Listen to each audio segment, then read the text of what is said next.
Om Shri Ganeshaya Namaha. Sadashiva Samarambam Shankaracharya Madhyamam Asmadacharya Paryandam Vande Guru Paramparam. Om Sagana Bhavatu Sagana Bhunaktu Sakaviryam Karavavagai Tejasvina Vadidamastuma Vitvishavagayi. Om Shanti Shanti Shanti. Harihi Om. Om Sargasthiti Pralayahedu Achinta Shaktim Vishveshwarim Vidida Vishwam Anandamurtim Nirmukta Bandhanam Aparasuga Amburahasim Sri Vallabham Vimalabodhakanam Namami Yasya Prasadat Ahameva Vishnuhu Mayyeva Sarvam Parikalpitam Cha Ittam Vijanami Satatma Rupam Tatsyankritatvam Pranadosmi Nityam.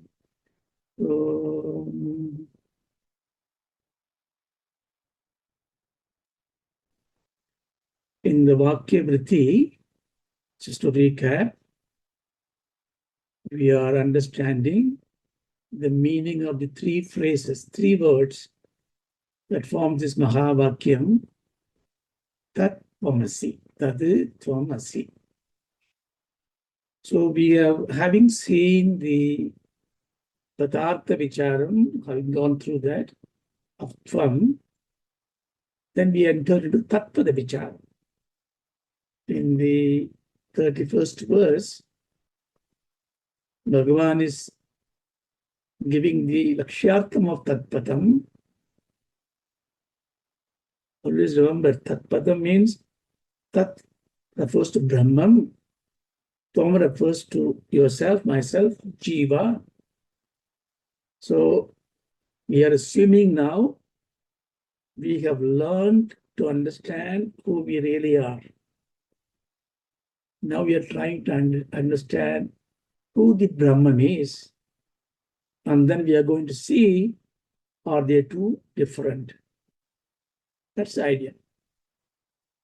So in this 31st slogam, we saw Sarvajñatvam Pareshatvam Tata Sampurna Shaktita Vedehi Samathyate Yasya Tat Brahmed Avataraya. We saw this in the last class. Avataraya. Be very confident, assert, understand, realize. That means when we finish this Tvampada Vicharam, we should be able to confidently assert. What is confidently assert means? That you have no doubt. The doubts have to be clarified in the Shravana Manana cycle. Tat Brahma iti avatarayam. That is the Brahman. Let you understand. What is that? Sarvajñatvam, Pareshatvam, Tata Sampurna Shaktita. He is giving three words for the Brahman. Omniscient, all-knowing, Sarvajñatvam. Pareshatvam, lordship over everything. He is a supreme commander of all. And Sampurna Shaktiya. Sampurna means all-pervasive, Anantam. He is the power to fulfill everything. Omniscient, omnipotent, omnipresent. How do you know? Vedehi samathyate yasya. Vedas tell you that. See, in the Tvampada Vicharam, he did not bring Vedas in general. Of course, everything comes from Veda, but he did not really quote Veda says so, Veda says so. As soon as we come to Tattva Vicharam, Brahma Vicharam, Ishvara Vicharam, he says, that's what Veda says. First, we understand why this shift in the focus. Because about you, about I, if somebody tells me who I am, what I am not, I have every control within my power, within my knowledge, to verify what I am told. Is it not? Hey, look at your face, it's not very pretty, something dark in your cheek. And you go and look at the mirror. Am I like this? I'm not. Yes, I am. So you can have an experimental analysis of yourself. So Vedas gives you the underlying knowledge, but the most of the effort is on you to learn that. Yukti pramana. Use your intellect. Learn. And what are the tools we got? If you remember that, all this should come to your mind immediately when I ask you the question. The tools to identify what I am not, like Panchakosha Vicharam. What is Panchakosha Vicharam? Well, I'm not this Annamaya Kosha. I'm not this body sheet. I'm not the Pranamaya Kosha. I'm not this respiration. It's just a powering energy. It's not me. It's like a petrol in a car. I'm not the Manomaya Kosha. I'm not this Vijnanamaya Kosha. Like this, we go through this. That's one method of identifying who you are. Then we have another method, remember? It's called Avasthatraya Vivekam. We get uniquely, we have three avasthas, three experiences we get. What are the experiences? The awakening experience. Jagrata. Right now, you are all Jagrata in an awakened state. You know what is happening around you. That's an experience. Avastha, we call it in Vedanta. Then you have a dream state. The world is not there, but you create the world and you play with this and it gives you an experience to you. That's the second state. Third, you have a deep sleep state. That is also an experience because you are able to recall, right? I had a good sleep. Now, then the Vedas tell you, analyze those experiences. That experiences is your life, is it not? How am I doing? I'm doing well, not well, okay, ordinary, average. All this I say because my experiences dictate me to say that. So life is Anubhavadhara. That's a Mahavakya. So, which means I have the tool to analyze that I am different from this. Even though those kind of tools come from Vedas, but we don't say quote, we don't quote Vedas say so, because I can experiment that. There is one more technique we are told. Do you remember that? Drisya Vivekam. What I am seeing is not me. What I'm experiencing is not me. It's very easy to remember all these three.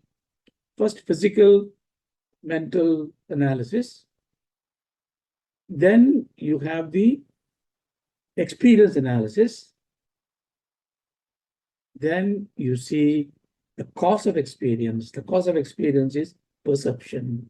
So what I perceive is differentiating me from a perceptor, the perceiver to the perception. If I see a book, the book is not me. If I see my hand, the hand is not me. If I see my child, my wife, they are not me, even though I love them. See? So like that, you can discard, not this. And therefore, we come to a point where there is nothing left.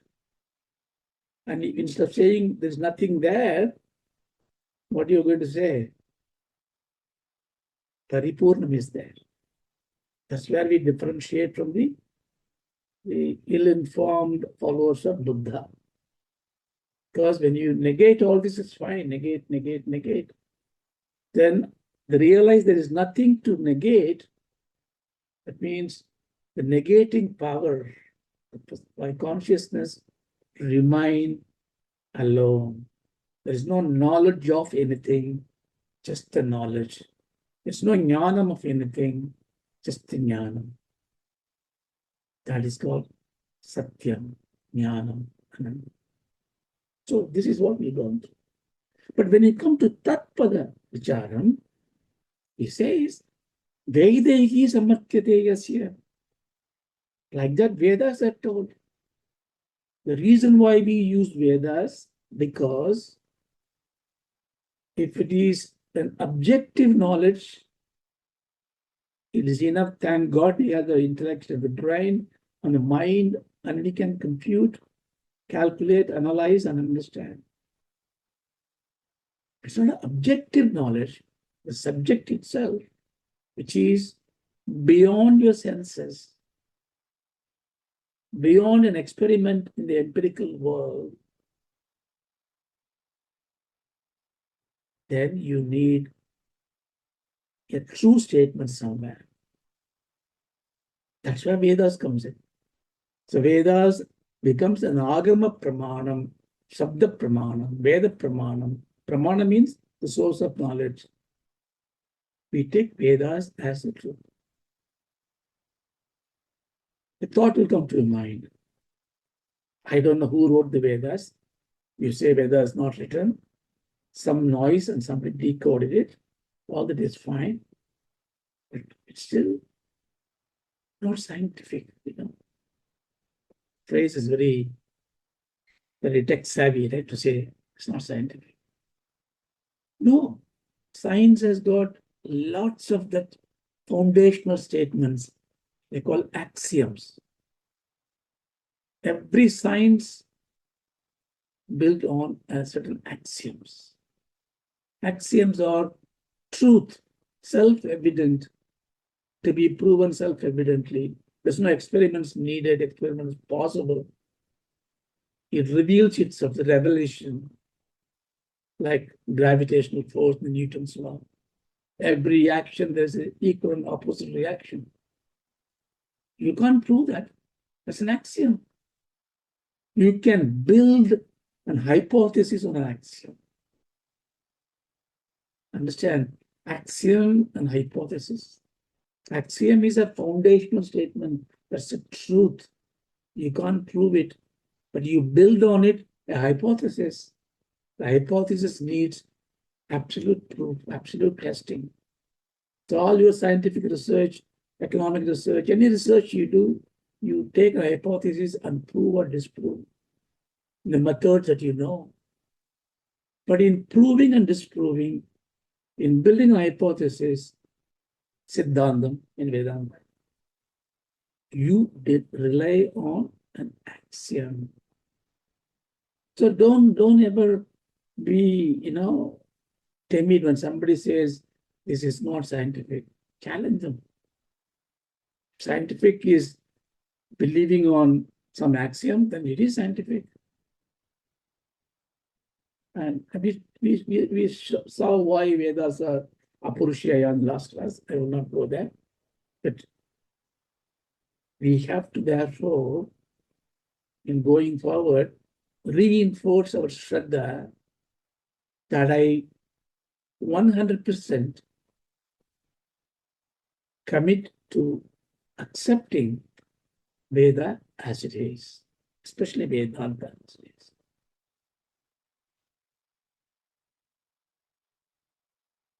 We're talking about Vedanta here. Then why there are so many contradictions we see in the application of Vedas in life? Well, wherever we get involved, we complicate things. We create problems. The law by itself is not a wrong thing. The word jihad means win yourself, intrajit, become an intrajit, just control your senses. That's why the very pious Muslims take Ramadan fasting to like Ayyappa Bhaktas do in the Ayyappa period, punish themselves to do. But you can also interpret jihad means literal meaning is kill, win over others. That's not the intended purpose, right? So there are misinferences. This is where Acharyas come and help us to resolve this. But in Vedantam, it is absolute truth all the time. So he is quoting. And so that means he's not going to give us any methods like in Tvampada Vicharam. He can't give you right now. Why? The reason, because right now you and I are thinking, we're coming with a challenging mind. Tatvamasi means I am the Brahmam, Aham Brahmasmi. I don't believe it, because I am not even near that. Okay, let me see how they teach. Then we come with that kind of understanding. So the Tvampada Vicharam, when you do, that's okay. You can experiment within yourself. Tvam is you. Tattvada Vicharam, you can't experiment within yourself. So to learn that, therefore, we have to rely on the axiomatic statements of Vedas. And then it will prove that realization comes by experience. In fact, experience also, if you look at it, the word experience, what is experience means? It's already there's an X there. That means it's already done, it's finished. Experience is a thought. Experience is always a thought. When you narrate your experience, when you think of an experience, you think of a thought, it's already gone.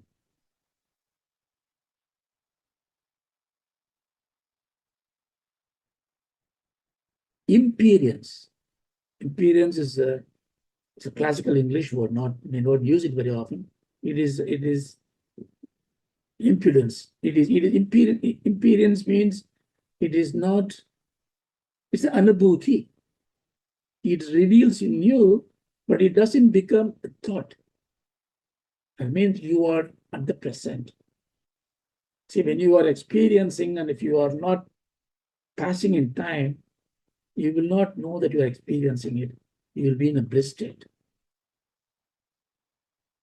Oh, I was thinking about it. Time just flew. Why are you not aware of the time? Because you were in the present. Time has gone. The present of reading that book. You don't know that you are missing something else, because you are not in the thought process. You are in the truly indulging in that oneness with that. Imagine if you can just prolong the time. Imagine you want to be happy now. You enter the happy mode, and then you put the time stop. That's it, and you are completely happy. Time just moves around you, but you are not moving in time. There, the experience is not called experience, called imperience or anubhuti. So that you can't explain, because the moment you want to explain that, you have to come back to the thought process. So nobody can come and tell you that, oh, I become mukta, I've become the Brahmam. If I'm telling you that, well, I may have a good experience of it, but I am not anymore, because I am out here. See? So the imperience is possible, anubhuti is possible. That is an experience, you need to realize it. So that cannot be explained. But yeah, okay, I understand. But I need some solid proof, because my rational mind is needing it. For that, Vedanta gives you another tool set, very carefully to understand the tool set. It's called Karana Karya Vichara. Karana Karya means what? Cause and effect.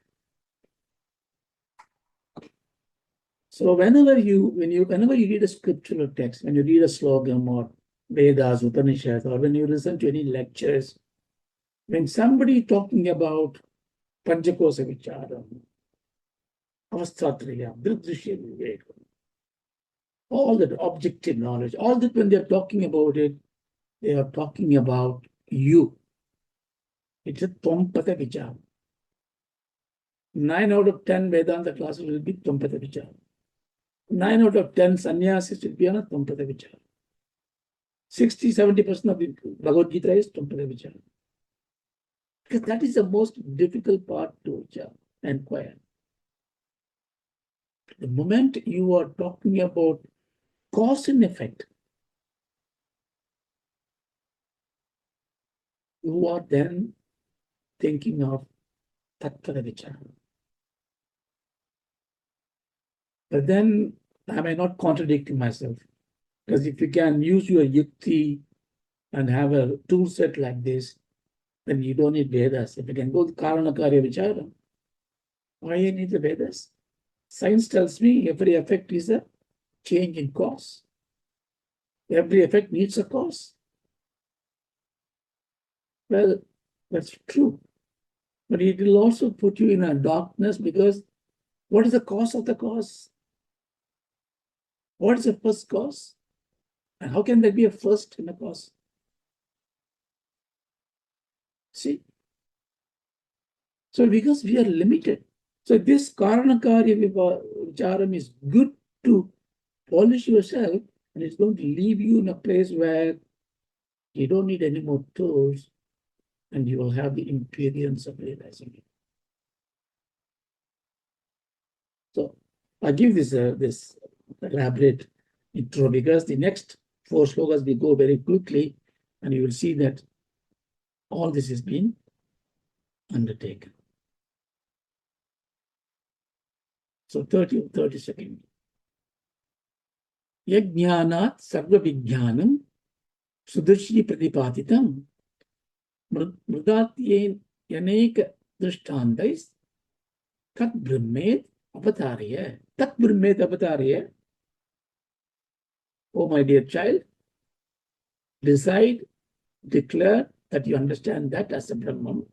What is that? Last mantra is that Vedas are telling you this. So it continues now. Sudishu pratipaditam. Second line. Sudishu means the Vedas. Here it is Upanishad, basically. Sudishu means Upanishad. So, in Bhagavad Gita, every time you say Krishna, Arjuna, Uvacha, Upanishad, so in this Upanishad, pratipaditam, explained. Sudishu pratipaditam. What he explained? Mrudat yena drishtandehi. Mrudu means clay. Mrudat means clay, etc. You should know it now because sufficiently we got bored you with this example, repeated example of mud pot, rope and the snake, mirage and the silver and the pearl. The 3-4 examples is good enough, whole Vedanta. So, Mrutat yena drishtantehi, by giving examples of mud pot or gold chain, yat jnanat, by the understanding of it, sarva vijnanam tad brahmam eva avatarya. I will not explain detail because you know this one. We talked about it. If you look at the clay pot, there's a pot. And I tell you, okay, bring the pot, you're going to bring the pot. And I say, okay, what the pot is made of? Who made this pot? Did you make it? I said, no, somebody must have made it. Would you think the pot would have come up by itself? No. Somebody would have made it. Who would have made it? Pot maker would have made it. Okay. The pot maker is the nimitta karanam. The karanam is the pot maker. That means the pot is different from the pot maker. How did he make this pot? By using the clay. Oh, okay. Clay is the Upadana Karanam, material cause of it. Now leave the Nimitta Karanam for a minute. So the pot is made out of the clay. So clay is the cause of the pot. We'll come back to the Nimitta Karanam in a minute. So now I tell you, oh, I know now the pot exists because of this clay. And you say, yes, sir. Without the clay, the pot doesn't exist. I want to prove it to you. I tell you, can you please bring the clay to me? Then you have to bring the pot, maybe melted, broken, bring all the clay. And I say, no, I don't want the clay. Leave the clay, but bring the pot to me. Can you do it? No. How can there be a pot without a clay? How can there be a necklace without the gold? So because what we call as a pot is a form and a name. The form and name comes as a pot, a mug, a jar, a pencil, a book. No matter whatever you want, infinite forms you can take, but everything comes from this clay.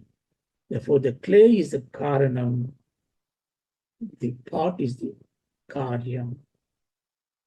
So what is the difference between the clay and the pot, clay pot? Commonality is clay. Clay pot. Common is clay. Cause, effect. The common is the cause. It means effect is always has the cause underneath it. What else is there in the pot? It has got a form and a name. And we just proved that the form and name cannot be brought out independent of the cause. Bring me the chain. I don't want the gold. No, sir, I can't do it. It's just a form. That is mithya. This is the whole argument I'm saying it to tell you the reason the karana karya vicharam is taken is to prove all karyam is mithyatvam.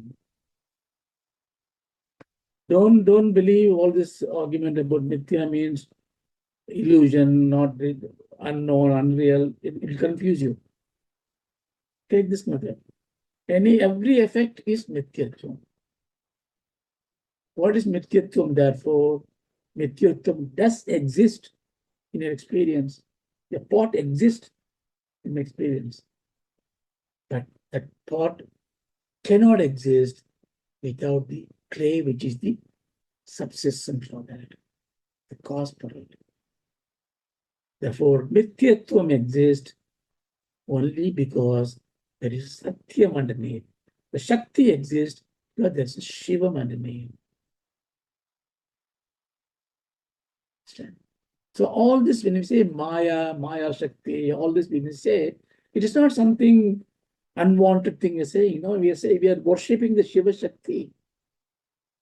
But to understand the Shivam, you must understand the Shakti Svarupam is the Shiva's Maya Shakti power is Mithyatvam. When Ramana Maharshi was he used to just stand up on my father used to tell me this, you stand up near the windows, holding this window, looking at the Tiruvannamalai. Just a glorious look beyond that. I don't know what he was looking. So somebody asked him, he kept looking at it. Imagine if Tiruvannamalai, the Parameshwara come there with his Jadadhara, with his the crescent moon, with his Damara and all this, Vaagya comes there. What will you do? Bhagavan said in Tamil,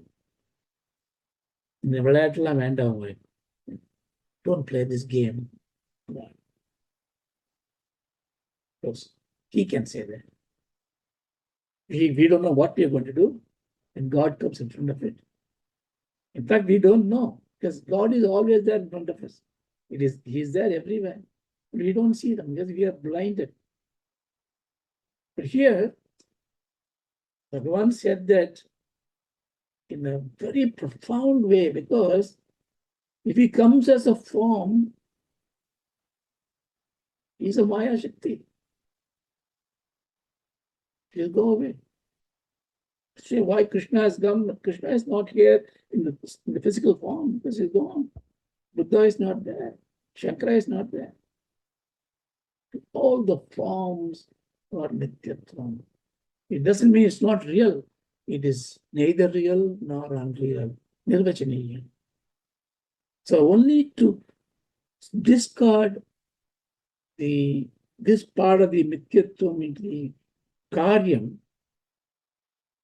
discard with a lot of respect, because our focus is not Shakti Upasana here. The focus is to understand the Brahman. Therefore, we reverentially, oh, Shakti, Mahashakti, you are the effect, Karya Shakti. I'm looking at the Brahman. I know that. So, Karanam is my focus. Now, I said I'll come back to the Nimitta Karanam. Well, I cannot bring the pot without the clay, but I can bring the pot with the pot maker. Pot maker also a Karanam, is it not? So now I can see I can bring both the cause and effect. I show it to you separately. You can say that. Very true. There's no argument in it. Because the Upadana Karanam and the Nimitta Karanam are different in this world. The pot maker is not the clay. Pot maker is a pot maker, clay is clay. So this example, you can't stretch it beyond that. Because if you stretch it beyond that, to Brahman, what is the axiom we have? Brahmam ekam satyam. If Brahman needs to make this world, or Brahman is a pot maker, does he get the clay from the Amazon? Clay from somewhere else? No. If clay exists somewhere else, it disproves Brahman. Why? Because if Brahman exists and clay exists simultaneously, independent of each other, A, Brahman did not create the clay. The Brahman is not omnipotent. B, both are existing. That means there must be a place where Brahman doesn't exist, and there's a place where the clay doesn't exist. I mean, they are limiting each other. They are not Samburnatva. So this is the impossible, untenable. The hypothesis fails. So PhD is not done. Thesis is thrown away. So I go back and say, look, well, that means my hypothesis will be changing now. The axiom is that Brahman is Adi, Anadi. Nothing exists beyond Brahman. He is a lordship, Pareshatvam. That means the clay that he used to make this world must be himself. It means he just take from his body the clay and made it. Now, come back to the proving dissertation. I prove it. Yeah, excellent. Sounds very good. But then one of these interviewer asked a question. So if God is taking himself and make a pot, another pot, is God depleting? Because when you take the clay from a clay pile, the pile reduces in size. Scientific, logical. See, God is creating from himself the whole world. Every time when he creates, is he not depleting? Even though he is infinite in size, there's a reduction, there's a change in him. If there's a change in him, an axiom fails. Nirvikara doesn't go. Go back. You go back and think about it. Then you say, I would say this way, maybe he's not taking it away, but it becomes a form. It becomes a finger, angi, anga. This is where the Vishishta Vedam comes in. Oh, there's all the Jivarasis, everything is there as hanging like a branches in a tree. Sounds logical. There's nothing depletion. It's still part of it, but still fails. Because Sangatvam, Ninavayam. So where the Vakyas. You see, how we just use the Vedas as the terms of reference, we keep on refining our understanding. Then you go back and say, the fourth time my thesis failed. Then I say, okay, God created everything, created by himself, from his own self, but he is not depleting in his capacity. It is not his part of his angam. What is this? How is it possible? The laws of physics fail. I can't explain. It's like a magic. Then the PhD is given to you. Yes, it is a magic, because if your Siddhantam has come that it is a Maya Shakti. You and I cannot explain this. Our understanding comes to the level that Parameshwara, with his power of Maya, can create Srishti, Sthiti, Laya, Samhara, Tirodhana, Anugraha, Sadhana. He can do. That is not, we are not going in that direction of Vicharam right now. We are going something much better than that. Well, I'm not thinking about the pot, not even a gold chain. I'm thinking about myself. So who am I? That's the question. If God is the creator, that material that he created me should be divine. That means this ugly body, this diseased body, this cruel mind, this blemish, everything that is embodiment of mind is God. Yes. Is God can be bad? No, it's not bad. The bad, good comes from your mind, which is deluded. How is it God deluded? Don't go there, Maya, many janmas, many karmas. What is the point of trying to find out since when I did not know this? When somebody gives you the knowledge, this is the knowledge for you. Ah, thank you so much. I got this knowledge. Now I have to now discuss and research since when I didn't have this knowledge. Would you go for that? It's a point of that. It's ended. It's undone. Ignorance is gone. So even though the Maya as anadi, it will end. The delusion will end. I don't need to worry about when the delusion started. I don't need to worry about when was I born, my first janma.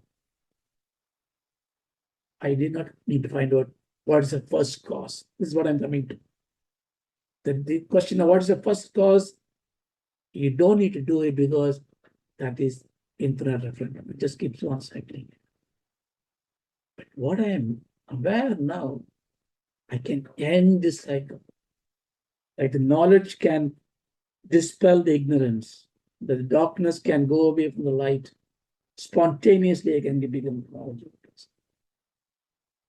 That's the reason why the Karana Karya Tattvam is taken to remove the doubts about this Anga, Angi, or Parinama. Okay. For this, there is he takes Upanishad. Yata Somyaikena Mrutpindena Sam. In fact, uses the same word. Chandogya Upanishad, where the tatvamasi Mahavakya is there is the mantra. Yata Somyaikena Mrutpindena Sarvam Mrunmayam Vijnadam Syat Vacharam Vacharambadam Vikaro Namateyam Mritket. Varuna is giving his son Bhrigu Rishi in the Taittiriya Upanishad. Similar question in Chandogya Upanishad. Here is given to Soumya. O young man, from one single lump of earth, all objects are made. All changes are mere words. whatever we discussed just now come from this particular Upanishad.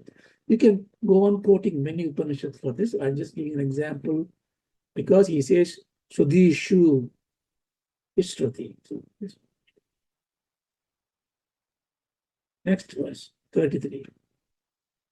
Yatanantyam pradignyaya Sudhis Siddhaye Jakau Tat Karyatvam Prapanchasya Tad Brahmet Avataraya Yadanantyam Pratignyaya Sudhis Tat Siddhaye Jakau.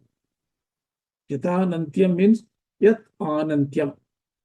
Anantyam is Anantyam. Anantyam means that which is limitless. Pradignyaya Shruti Tat Siddhaye. Yat Anantyam, to prove the limitlessness of that, Shruti makes a pradignya. So pradignya means, pradignya is not satya, it's a satya Vaakya, a divine vow, divine sankalpa is pradignya. But when you make a pradignya, you have to make it into a nigamana Vaakya. Nigamana Vaakya means a proven Vaakya. Say, hey, Balaji, tomorrow I will give it to you. I make a pradignya. It has to become a proven statement, nigamana Vakyam, when I fulfill that commitment. Here he says, Yat Anantyam Pradignyaya. It gives a pradignya for what?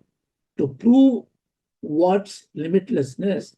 Shrudihi Tasyittaye Jakau. Jakau means just explains. How does it explain? Tat karyatvam prapanchasya tad brahmit avataram. Which just now explained.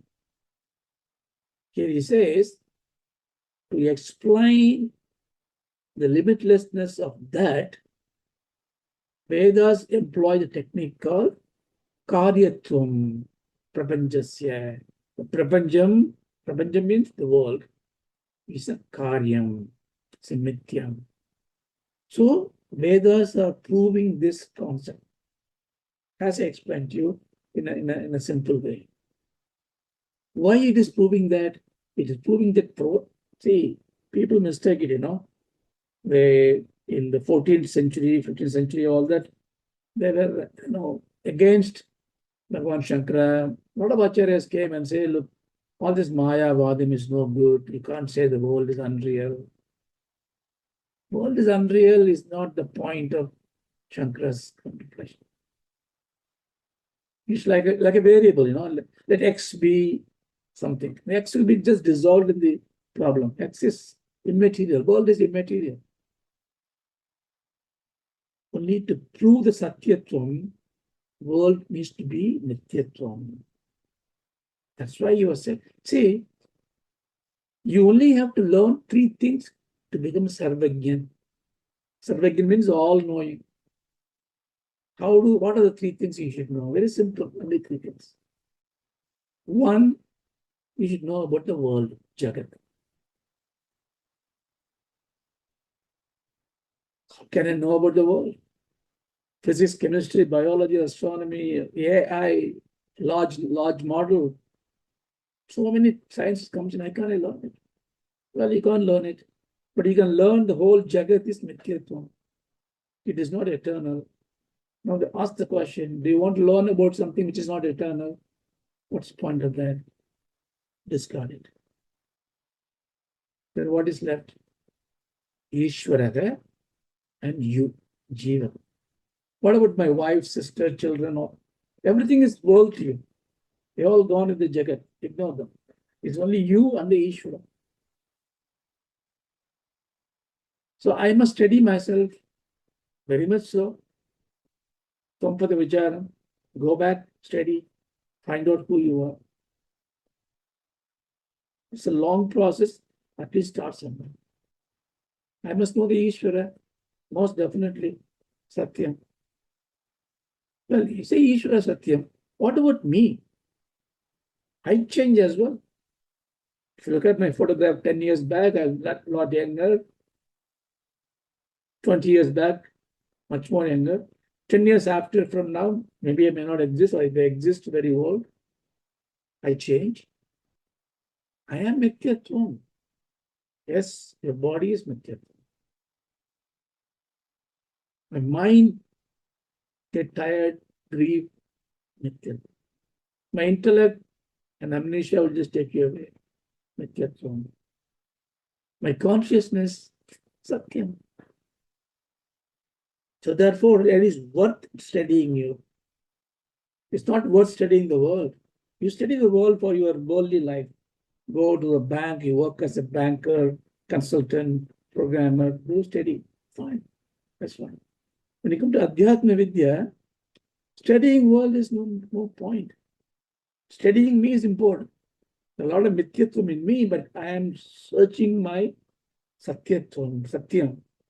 Therefore, I am worth studying. Therefore, a spiritual progressive pursuit means somebody who studied them. This is called Anmigavad. It means you study yourself.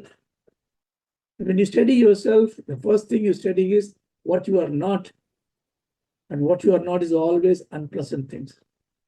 Therefore, when you study yourself, it will be a very unpleasant experience. When you go to any strict acharya, he's going to make you suffer.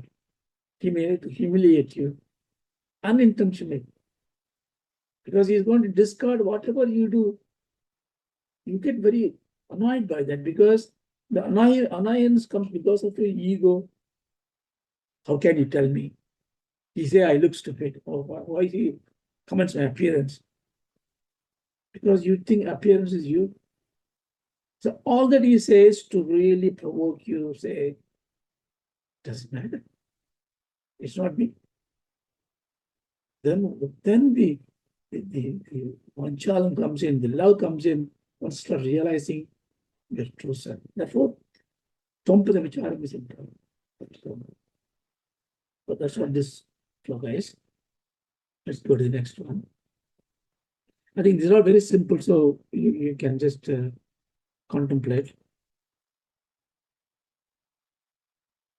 Vijignyasya daya yaksha vedanteshu mubhukshibihi samartyade adhyatnena tad brahmet avataraya. Same thing with another quote. Avataraya tat brahma iti. Understand this as a Brahma. What is that? Yat Vedanteshu, like Sudesheshu, Upanishad. Cha Adiyatyena. Yatnam means effort. Prayatnam. Yatnam means effort. Adiyatnena means extra effort. Vedas is putting extra effort. Extra effort to do what? Samathyate. It proves it. What is proves it? The worthy pursuit of contemplation. Vijignyasya. It's got a great insight. This one is very deep, but simply what it says is that you know that is Brahman, which the Vedas are taking lots of effort to reveal to you, to teach you. In other words, the Siddhantam of Vedas, the Vedantam of Vedas, is the essence of Vedas is nothing but that Brahman. Everything else is just, see, this is a, when you read many of the commentaries, you will see even tatvamasi Vakyam, the Dvaita Vedantis, they don't accept it as a Mahavakya. They see it's a sin to say, I am same as God. How can you say that? Because he's Ananta Kalyana Rupa. God is. How can you be there? Well, like if you see me as I am not. I agree with you. But that is the pot you're looking at. The clay that in me, the essence of me is none other than the Ishvara. That is dhiram. That is beyond the valor.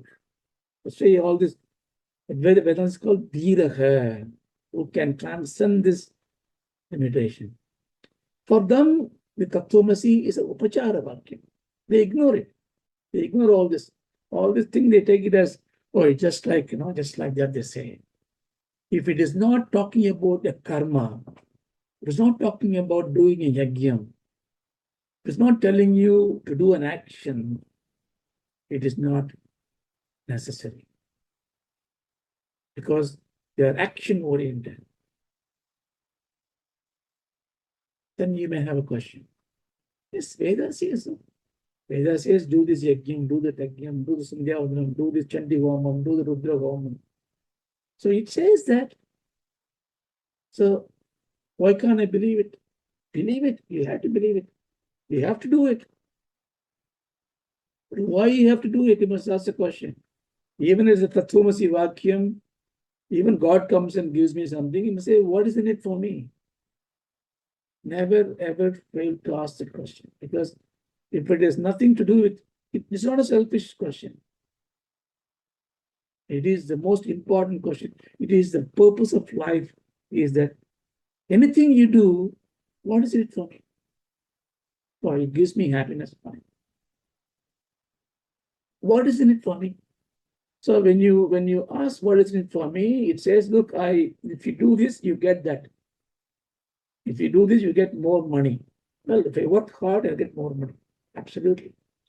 But next Janma, you don't know what will you be doing. So what I do?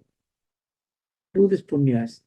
So next Janma, you are not a banker anymore. You will be a CEO of a multi-billion-dollar empire. Because you did the punya. How do you know it? Axiom. Don't question this. Because nobody can tell you what happened after death. We need agama pramana. So, therefore, you trust on that. When I trust on it, it gives me different karmas or punyas. Therefore, you do it.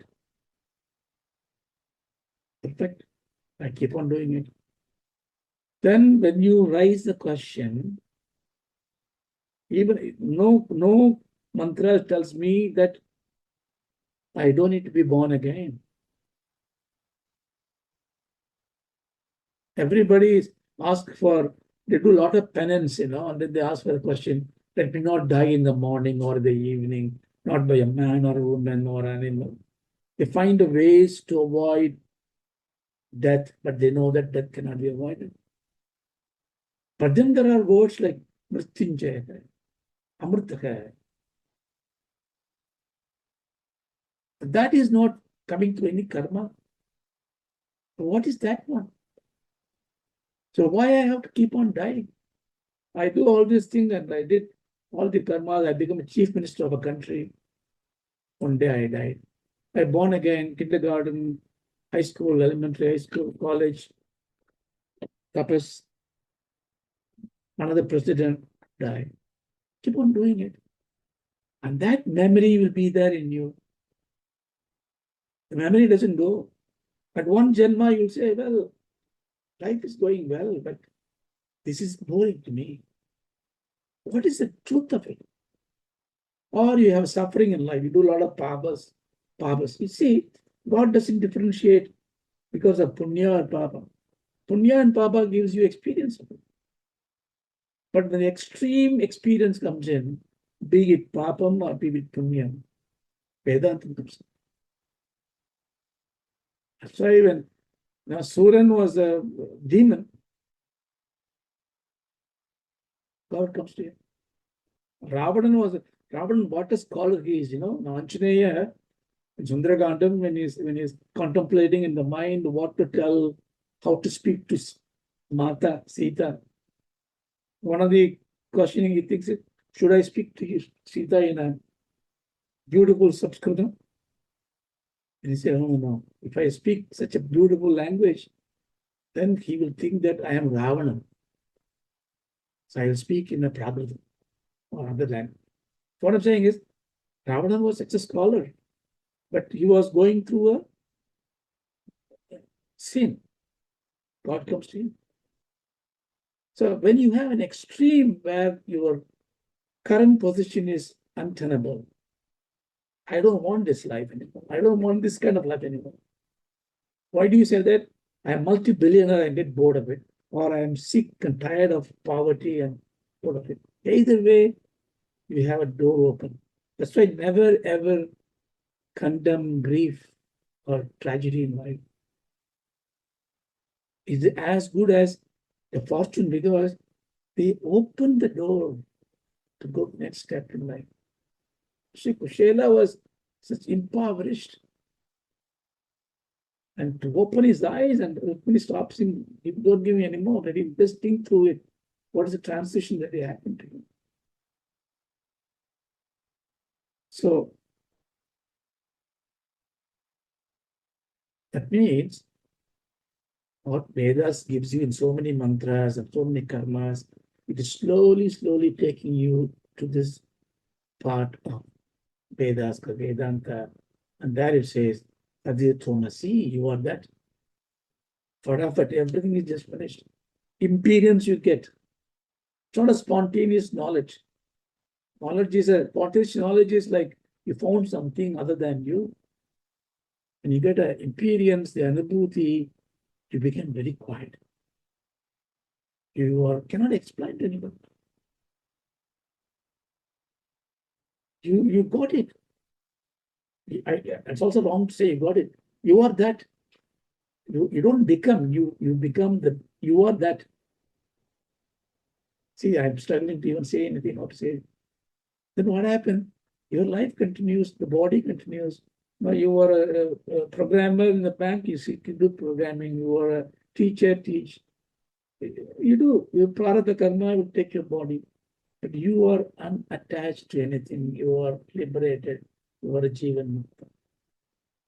That is what Veda tells you. So that status, that is that. So let me know that. Next one. Jivatmana praveshacha niyantritvam cha tanprati shuyate yasya vedeshu tad brahmet avataraya. Jivatmana praveshacha niyantritvam cha tanprati shuyate yasya vedeshu tad brahmet. Okay. Tad brahmet avataraya. Ascertain again. Yasya Shruyate Vedeshu, you heard in the show. Again, there's another thing. Sayam Deva, this is the Chandogya Upanishad. Sayam Deve Shaida Santaham, Imadistro Devata, Anina Jivanotmana, Anupravishanama Rupe, Vyakaravaniti. I want to use this word, Anupravisham. Chandogya Upanishad says this one. What happened to this? Veda says, after creating the world, let's take the Jivatma. That's world is not important. You and I. After creating me as a Jivatma, Praveshascha Niyantritvam. Pravesha. So here you need bhavana. Here we are talking about, in a lower level understanding. So create a bhavana. Bhavana is Parabrahman created me, and then Parabrahman become a subtlest part and it goes inside me. Niyantritvam, and make me the sentient being. So my consciousness is nothing but what is indwelling in me. So the anupravesham, see, normally this kind of words itself is called anupravesha shruti. A lot of such words there. It looks like contradiction, right? God created the world and then God gone into each one he created. He goes and says, Andaryami, he gone there. It sounds all very Dvaitic, right? Because how can you go on into something else unless you are not different from this, you cannot go. So the Paramatma Anubhuti, keep it aside. It's not for intellectual pursuit. Now to go there, let's do some intellectual pursuit. Brahmam create this world. You and I, it's Jiva, a body, a small atom like a body, and then it goes inside and then resides as the dwelling light. Tan Prati. Tan Prati means Jivatmanaha. It becomes a Jivatma. It becomes the Prati of that Shakti Chaitanyam. You understand? So in the 3 or 4 mantras, Bhagavan is bringing the essence of it. The essence is, I've given you the tools to understand Tvam. It's a time. But you go and contemplate the Tvam. But Tat, I go to Vedas. I bring the Vedas, I bring it to you as a Karana Karya Tattvam, so that Karyam is a Nityatvam. And within this thing, Vyabhakam. See, when you are removing, what is Vyabhakam means? Pervasiveness. Pervasiveness is Anantatvam. If something is pervasive, it is losing its attributes. The more attributes you add, it becomes limited. Hey, I can see you very clearly on the crowd, the red hat and the blue shirt and the white tie or green tie, whatever. I see you there in the crowd. I can contain you within my thought process because we have so many attributes that I can see. I can't see you, everybody looks same. It becomes confused. So every Nama Rupa Guna Visesham added, Saguna Brahman becomes small and small and small. The more you define a deity with so many attributes, understand very carefully. I'm not talking disrespectfully. More attributes you add, you do it because you want to hold the deity to your heart in a limited form. I like the Balakrishna not with the flute, just with the butter sipping from his lip. I like him. Or I like the Krishna with the flute standing with the gopis under the tree. Any other Krishna is not appealing to you because you limit your focus on this. But when you remove the flute, remove the feather, remove the Krishna form, remove the Krishna nama, just say Om. When you say Om Krishna Namaha, Krishna is gone, just Om there, no form is there. You are still worshipping Krishna, but you worship in a Vyabhagatvam, Prameshatvam, Parabrahma. What's the difference there? Gunas are gone. So, Nirgunam is not emptiness, not unlikable, not like that. Kalyana Guna means very nice, Nirguna means not nice, no. Nirguna means transcend all the gunas. Dharma, adharma, dhyana. See, very important to understand, Jnanam and dharma are two important words that you should know. They're loaded with so much of meaning. But jnanam is what you can play with. Jnanam requires constant questioning. Constant questioning. Because jnanam get refined because it's like a burning in the fire. That's why seekers ask questions.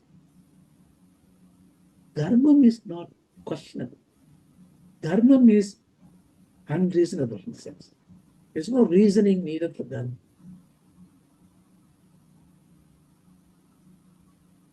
Example, gravitational force. That's it. Dharma. Just it. Just take it. You can build hypothesis on it.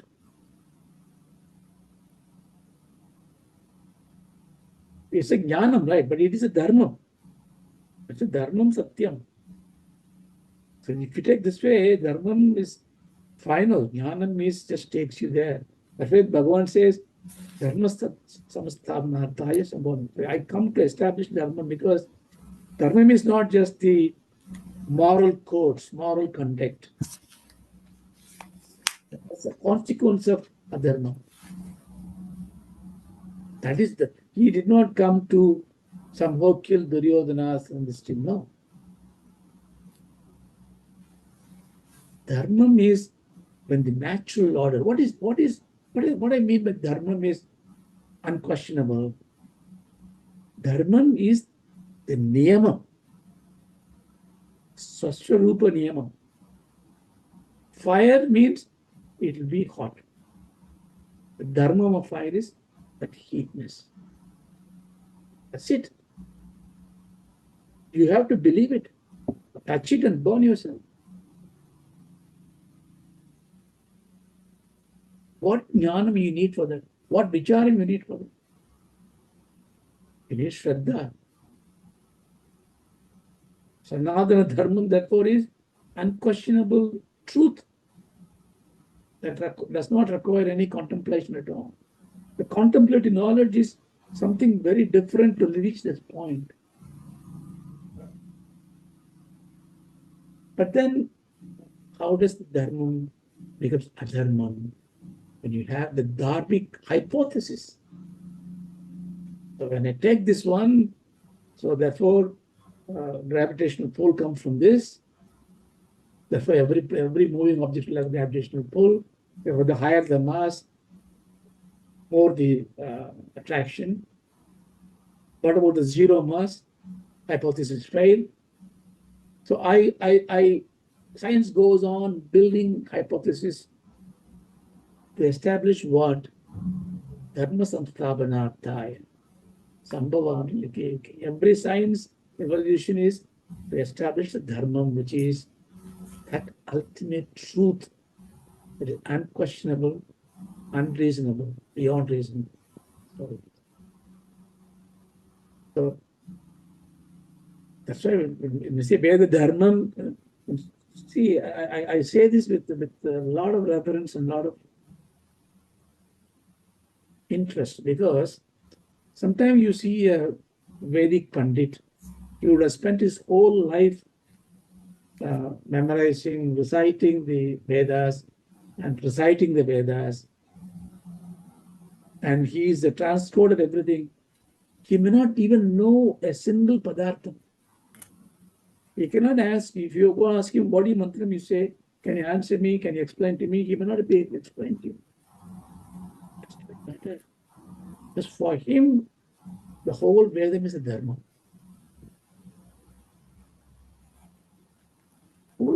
He does not need to contemplate. But if you are in that position of dharma, that you take the whole thing as a sense of it, you are not a knowledge of something, you are knowledge yourself. So they are the Brahmanas, you worship them because they are like that. The moment you started analyzing it, when you start building hypothesis, you leave the dharma beside and you take the shades of dharma and create hypothesis, then jnanam comes to help you. Jnanam is a fire. So hypothesis is like a darkness. And he says, okay, now your motive is good. You are a Vedanti, you are a Bhakti-marga, you are Acharya, all that is fine. If you are Dharma-sthapaka, you will be staying there. But if you are Dharma-pracharaka, and if you are pracharam, you are taking hypothesis, the hypothesis be absolutely pure.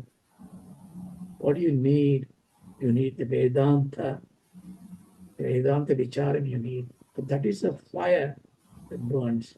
So what you're doing is, you're burning our knowledge with this kind of a fire and say, look for the dharma. So you have to really, so there's no binary here. So I want you to understand, just because somebody articulated very well Vedantas, therefore he's the guru, or somebody just said the mantra, he doesn't talk anything, please don't take that kind of a thing. You need the guru, if you want a contemplation, go to him. Learn from him, he's the guru. Somebody's recitation just fills your heart with the dharma chintana. That's a guru. That shabdam is here with the shabdam. That's why it's called a shabda pramam. Agamam, agamam, nigamanam or proven. Nigamana means proving. Nigama means proving. Nyaya Shastra is proving. All this proving comes in. The Shraddha a little bit goes down. The suspicion comes in. Like Draupadi holding her hand. Oh Krishna, save me, and Krishna did come to save. Yes, he still had a little doubt. In case Krishna doesn't come, my sari may fall down. Everything is surrender, total surrender.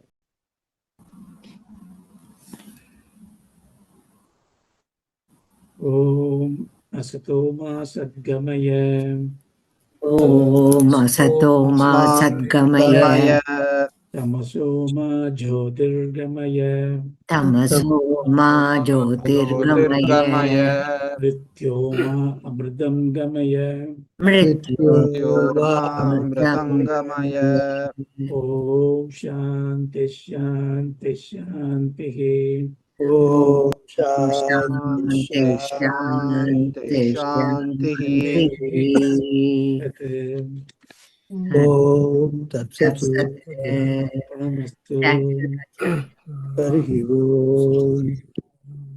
you. Thank you, Anna. Thank you. Thank you.